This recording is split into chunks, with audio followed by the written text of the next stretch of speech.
tennis friends, I'm here in Riverside, California for the iTennis Andulka Park Adult Open Tennis Championships. This is a local event for me, and in fact I covered it last year. Last year's winner in the men's singles was Brian Battistone, and he is the returning champion this year. So he's out right now playing a quarterfinal match at 9 o'clock in the morning after playing a whole lot of tennis yesterday. So let's go take a look at the action on court. This early quarterfinal match is necessary as the tournament is only 4 days long and there's still a semifinal match later in the day. Now receiving in the far court is CIF San Diego section champion Tyler Pham, who only made it to the round of 16 last year. Serving in the near court is Brian Battistone from Las Vegas, the defending singles champion and the #1 seed.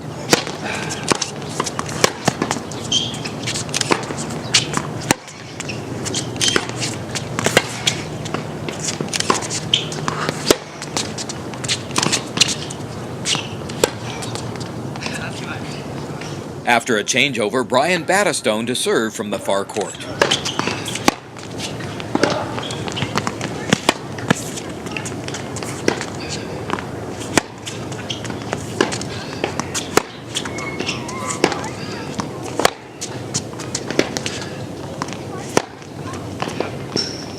Tyler Pham now serving from the near court.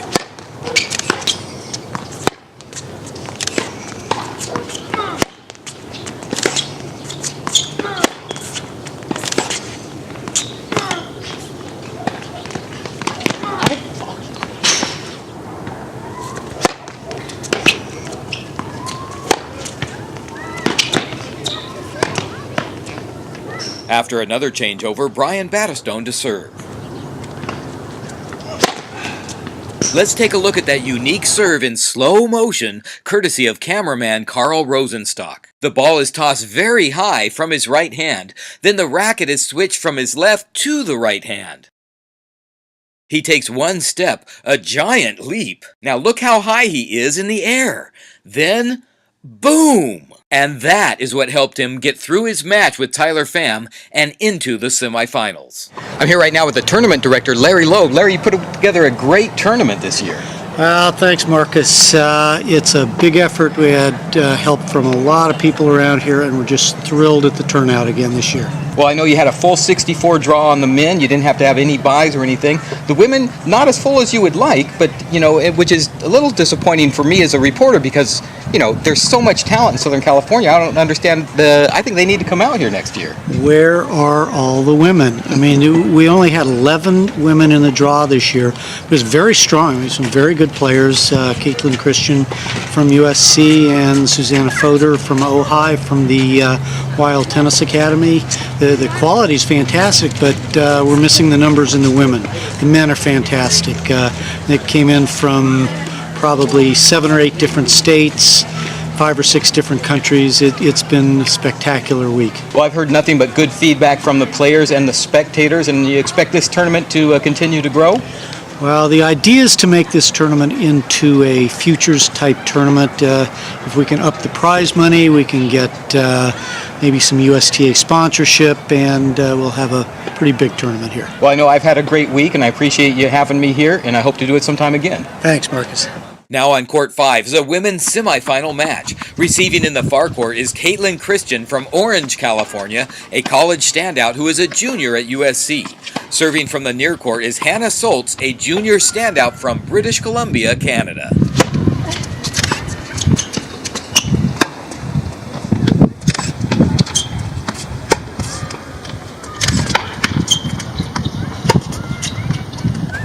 After a changeover, Caitlin Christian to serve from the near court.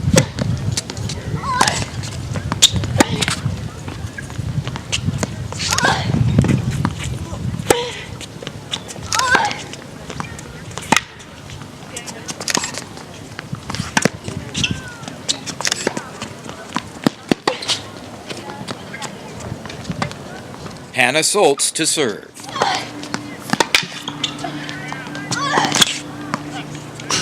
After another changeover, Caitlin Christian to serve.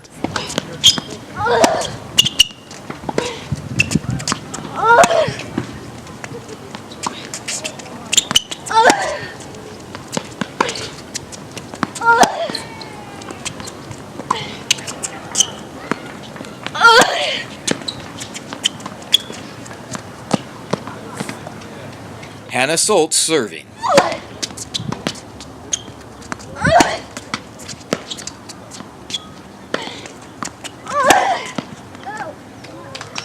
After another changeover, Caitlin Christian serving.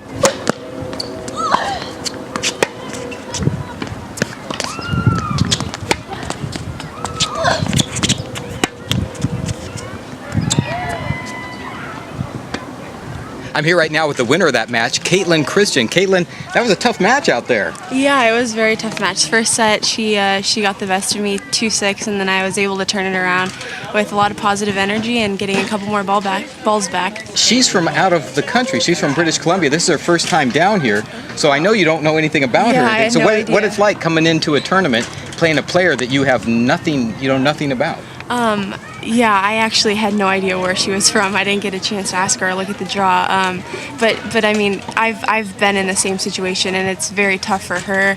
And I mean, to play in a different environment. And for me, I had no idea who she was, what kind of game style she was playing. So I was just trying to be ready for anything. Well, earlier today, you had to play the quarterfinal match, and then today you just played your semifinal.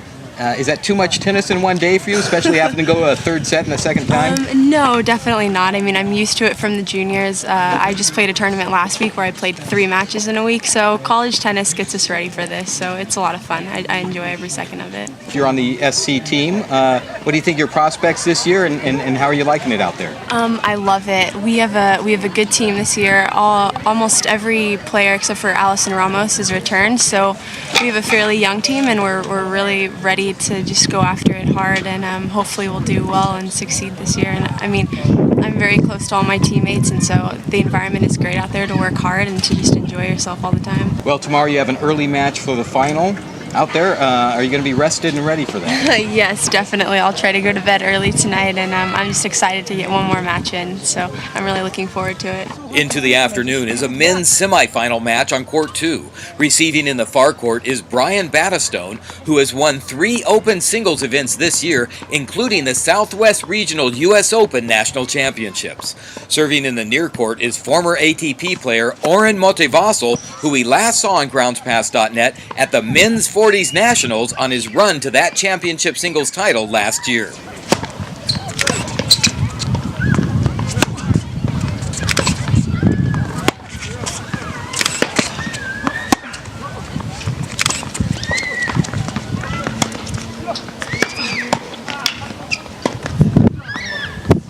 Now Brian Battistone to serve from the far court.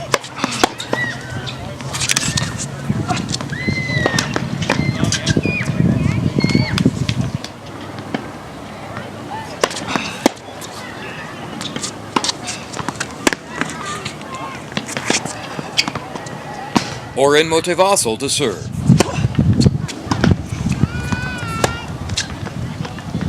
After a changeover, Oren Montevasel to serve from the far court.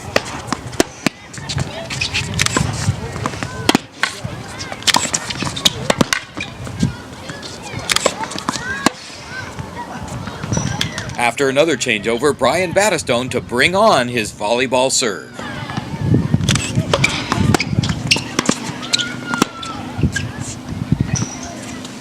I'm here right now with the winner of that match and the defending champion, Brian Battistone. Brian, you've had a lot of tennis the last couple days. I have. It was 4 matches yesterday, and it looks like it'll be 3 today. That's right. Now, how about that match out there with Oren? You're playing against a guy, you're not necessarly the youngest guy here in the tournament, but he's certainly the oldest guy in the tournament. How do you play out there? Yeah, it's rare that I play someone my age or older, and I've had some battles with Oren in the past, and he's such a crafty and tough guy to play. I have a lot of respect for his game. Obviously, he played at a high level in his career, and he just is a little bit unorthodox compared to the players that play these days with heavier topspin. He hits a ball that's more flat, stays low, and he's really quick. So I just felt like I had to stay aggressive and get that one break and just kind of hold on to it. Now, the last few days, as you said, you have played so much. You were on court for at least 8 hours yesterday, and you didn't even take the required breaks in between. Now, why did you not take the breaks in between? Well, for me, it's almost easier just once I start going, my muscles are warm and everything, just to keep playing. Usually, the guys I practice with, that's kind of how we practice. One guy in particular, Jim Martineau in LA, you know, we get on the court and sometimes we'll play 5, 7, even up to 9 sets, you know, in one day just in a row. You know, we just kind of keep going, and so I'm more accustomed to just playing, you know, all the way through, and kind of once I start, just keep going, as opposed to start, stop, where you kind of cool off and stiffen up a little bit. So it's the case anytime, you know, you do a big event like this in one weekend or an extended weekend, and I think they, you know, have done a great job just scheduling the matches, and it's you know, hey, there's worse things than me playing tennis all day, you know. Well, this tournament, you came back as a returning champion. The field actually changed quite a bit. There was only a couple people that had come back for this tournament. Did you look at the field ahead of time, or did you just have enough confidence to know that you're going to play your game and do the best you can? I actually, I had no idea who would be playing. Once I got here and saw the draw, I recognized a few of the names, but it seems like the longer I play, the fewer guys I start to recognize. They all start to look so young, and it's a little bit, you know, of a reality check, I guess, of how old I'm getting, because some of the kids I'm playing against are like literally half my age. Well, speaking of that, you know, how much longer do you think you can play tennis competitively at the open level, and how long can you keep going?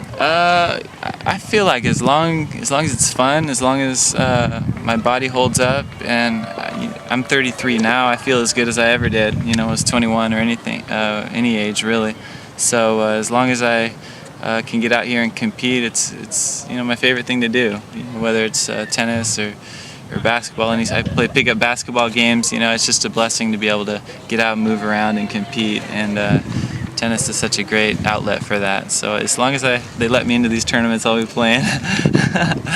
We've had some beautiful weather here in late October in Southern California, and the last few days I've seen some terrific tennis being played. Now tomorrow are the finals, and unfortunately I will not be covering them with video. However, I will be doing a media report including text and pictures on my website. So for those of you who only see my videos on YouTube, be sure to go to groundspass.net so that you can see the media reports that I did every single day of this event, and you can see the progression of who made it to the finals, and then of course you can see the results of the finals. And if you're interested in being a part of this tournament next year, be sure to get online and go to the Andulka Park Facebook page. I have it right there. That's how you get to the Andulka Park Facebook page. Like the page, and that way you'll be notified way ahead of time so that you can enter this tournament, because we certainly need to have more of the women open players in this tournament. And be sure to get online also at USTA.com to check out to see when there's open tournaments in your area. It's a lot of fun to come out and watch these people that are much better players than I am, and I think you can attest to that because you've seen my league play on my groundspass.net videos. So be sure to support your local tournament, and I'll see you next time with a lot more tennis outside the lines.